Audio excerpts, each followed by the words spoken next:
예, 안녕하세요. 여러분들 반갑습니다. 네, 애플 일 종목 함께 볼게요. 우선은 뭐 전반적인 큰 흐름을 좀 살펴볼게요. 예, 왜냐면 이제 전반적인 큰 흐름을 좀 보게 되면 여러분들의 어떤 투자 전략에 대한 큰 인사이트가 보이거든요. 예, 보시다시피 이 회사는 상장하고 나서 계속 올라갔죠. 그러니까 미국 기업들이 좀 그런 건 있는 것 같아요. 그러니까 빅테크 기업들의 장점 중에 하나가 물론 이제 중간에 이렇게 빠지긴 하죠. 근데 그래도 나중에 다 올라가요. 예, 끊임없이 올라갑니다. 이때도 올라갔다가 팍 빠졌죠. 그리고 나서 또 올라가잖아. 물론 이제 몇 년이 좀 필요하긴 하지만 뭐 그럼에도 불구하고 꾸준하게 올라갔다는가. 그러니까 오히려 이제 이렇게 빅테크 기업들이 좋은 이유가 하락하면 오히려 더 싸게 물량을 살 수 있는 기회라고 볼 수가 있는 거죠. 이제 근데 다만 이때 당시에 막상 빠지고 나면은 심리적으로 많이 불안하긴 합니다.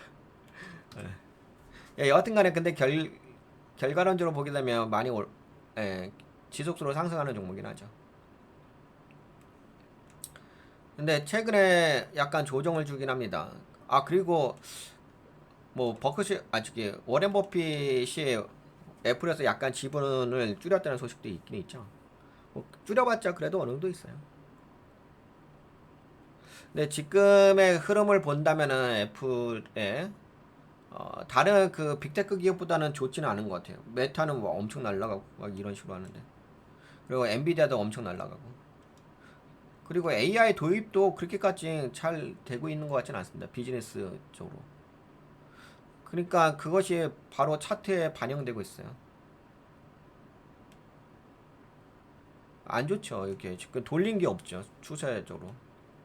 그나마 이제 최근에 여기서 많이 하락을 하다 보니까 그 하락한 거 대비 반등해서 올라온 거 있는데 이제 다 깨졌죠. 예.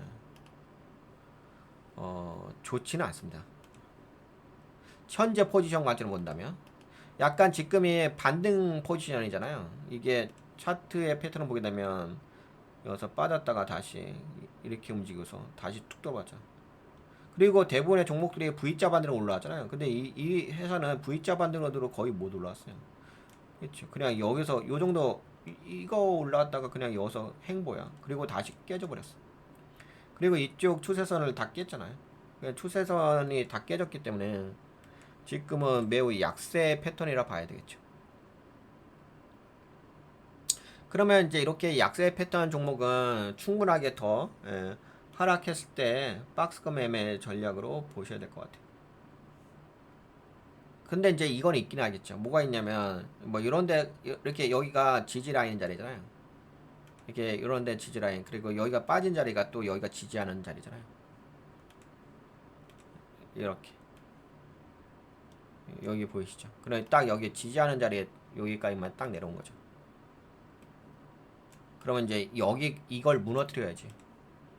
이 자리를 무너뜨려야지만 이렇게 더 빠질 수가 있긴 하겠죠. 근데 아무래도 여기 좀 지지 라인 자리이기 하기 때문에 빠지게 되면 약간 받칠 수가 있긴 하겠죠. 그러면은 여기서 빠졌다가 다시 한번 이렇게 반등을 할 수 있는 그런 구간이긴 합니다. 뭐 그래봤자 결국에는 박스권 매매라는 거죠. 이게 올라가는 건 아니잖아. 추세 자체가 만약에 이게 상승이 왔다고 한다면은 이쪽 추세선 타고서 이렇게 올라갔어야 좋겠죠. 이렇게 올라갔어야 되는 건데 이쪽 추세선을 깨버리고 빠진 거니까 빠져봤자 반등하면 걸리는 자리잖아. 그쵸? 그러면 여기가 저항대 자리가 된다고. 그러면 그냥 반등밖에 없다고요. 지금은. 그치? 기술적 관점으로 본다면. 네, 그렇게 말씀드려 볼 수가 있겠습니다. 애플에 대해서는. 우선 뭐 기술적 관점은 이 정도면 됐겠죠? 네, 그리고 뭐 실적에 대해서 실적 발표에 대해서 함께 공유해 보도록 하겠습니다. 네, 2025년 애플의 2분기 실적. 아이폰 덕분에 4년 만에 큰 매출 성장을 이뤘다. 애플이 2025년 6월 말까지 3개월간의 실적을 발표했는데 3개월간이라고 해요.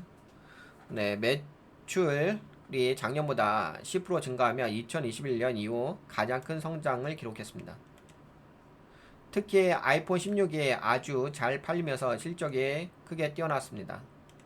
아이폰 관련 매출만 446억 달러, 한국 돈으로 58조 원, 작년보다 13% 증가했습니다. 시장 예상치가 896억 달러였는데 총 매출이 940억 달러. 작년보다 10% 증가했고 순이익도 13.9% 증가했다.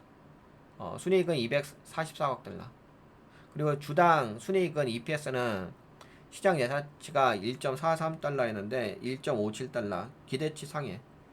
애플은 기대보다 더 많이 팔렸고 이익도 더 많이 남겼습니다. 요거 재무제표 보면서 이야기해 볼까요? 네, 여기 보게 되면 이제 여기 나오죠. 네, 전년동기가 이제 857억 달러였는데 940억 달러 맞나요? 맞죠? 940억 달러. 이거 제가 분기 단위로 하는 거니까. 그리고 몇 프로 증가했다는 거 아까 이야기했고, 뭐 그로스 마진도 증가했고요. 네, 영업이익도 네 253억 달러에서 282억 달러 증가했고요. 네, 순이익도 214억 달러에서 234억 달러 증가했습니다. 뭐, 9먼스로도 다 증가했죠. 네, EPS도 네, 1.40달러에서 1.57달러 증가했고, 네, 다 좋아요. 그러니까 실적은 긍정적으로 나왔습니다. 그리고 이 회사가 근데 이제 뭐 이 회사뿐만 아니라 그 미국의 그 빅테크 기업들의 공통적인 특징이 있는데 약간 그러니까 완벽하게 똑같은 건 아니지만 좀 비슷한 면이 있어요. 제가 그 빅테크 기업들이 왜 이렇게 계속적으로 상승할 수밖에 없는지 좀 계속 제가 체크하면서 말씀드려본다면은 우선 뭐 총 매출 전년 동기 대비 매출은 9.6% 증가했고요. 영업이익은 11.2% 증가했고요. 네, 순이익도 9.3% 증가했습니다. 근데 여기서 보게 되면은 다름이 아니라 제가 여러분들과 이야기하고자 싶은 것은 네, 2025년 이 2분기에 네, 영업이익률이 30%, 작년 동기는 29.5%. 그러니까 기본으로 깔고 가요. 30%는 깔고 갑니다. 수익률도 괜찮아요. 24.9%, 25%. 뭐 너무 좋다 이 정도까지 아니라 하더라도 네, 기본으로 30%는 깔고 갑니다. 그래서 뭐 안정되어 있다고 볼 수도 있고 성장성이 계속 유지된다고 볼 수가 있긴 하겠죠. 이게 너무 좋은 것 같아. 그 미국의 빅테크 기업들은 기본으로 30%는 깔고 간다는 거. 아 물론 이제 순이익률이 약간은 좀 20%대이긴 한데 그래도 괜찮아요. 네, 제품별로 보게 되면은 아이폰이 446억 달러로 전년 대비 13% 증가했습니다. 맥 컴퓨터도 80억 달러로 15% 증가했습니다. 아이폰 16이 아이폰 16이 잘 팔렸다.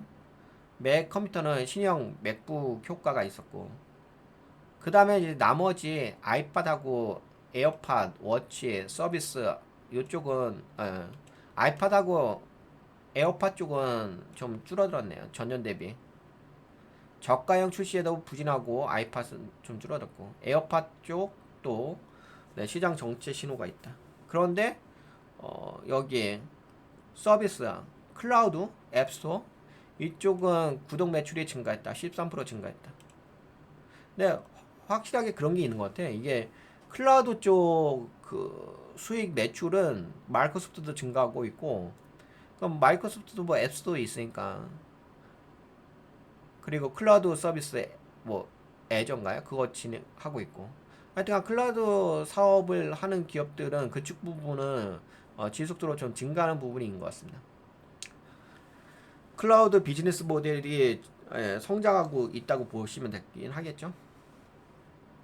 그게 좀 특징적인 것 같아요. 아이폰, 맥 서비스 매출이 실적을 끌어올렸고 아이패드하고 에어팟, 워치 등은 오히려 매출이 줄어들었다.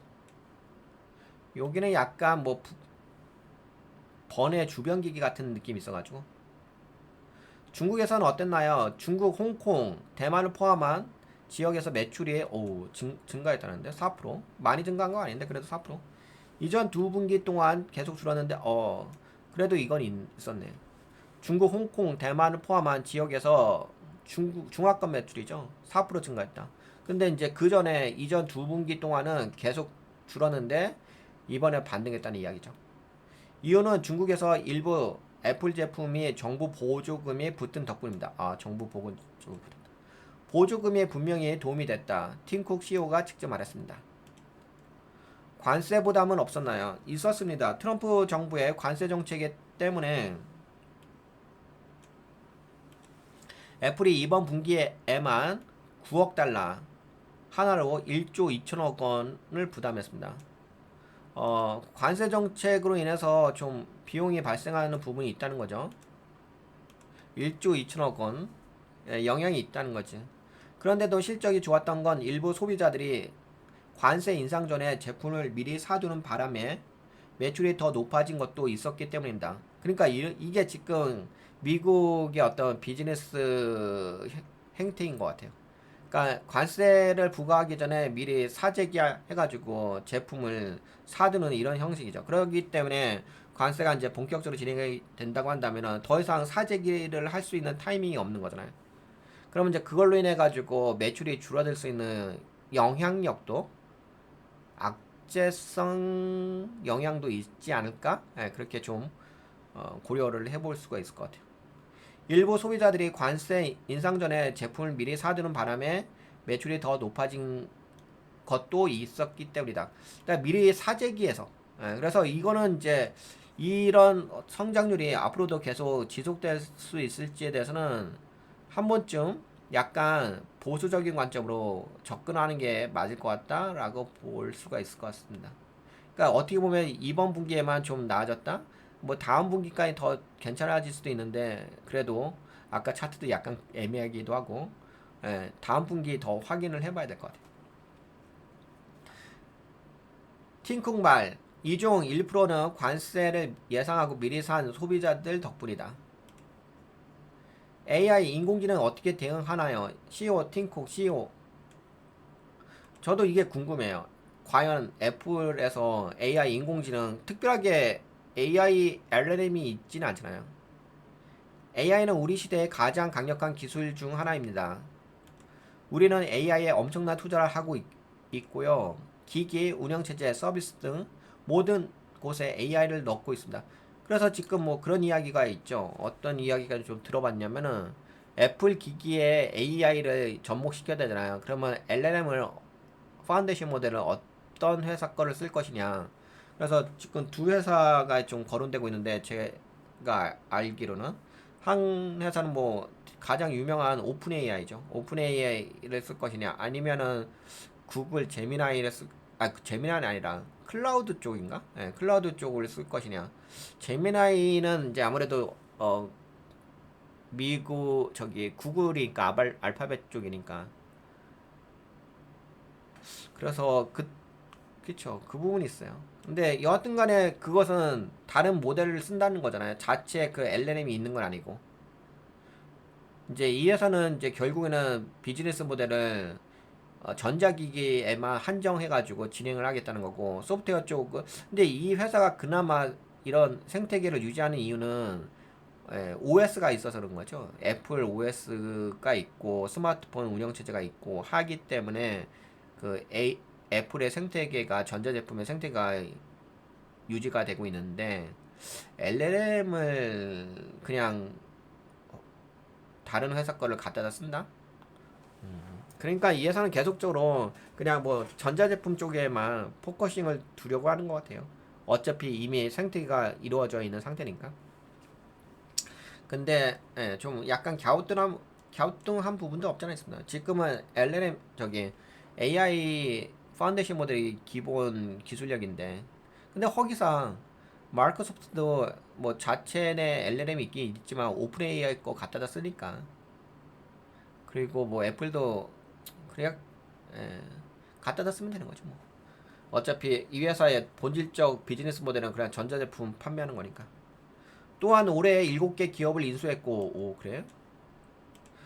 우리의 AI 개발 속도를 높여주는 인수라면 언제든, 개발을 하나? 인수를 하고 있다고 하네요. 우리의 AI 개발 속도를 높여주는 인수라면 언제든 열려 있다고 했습니다.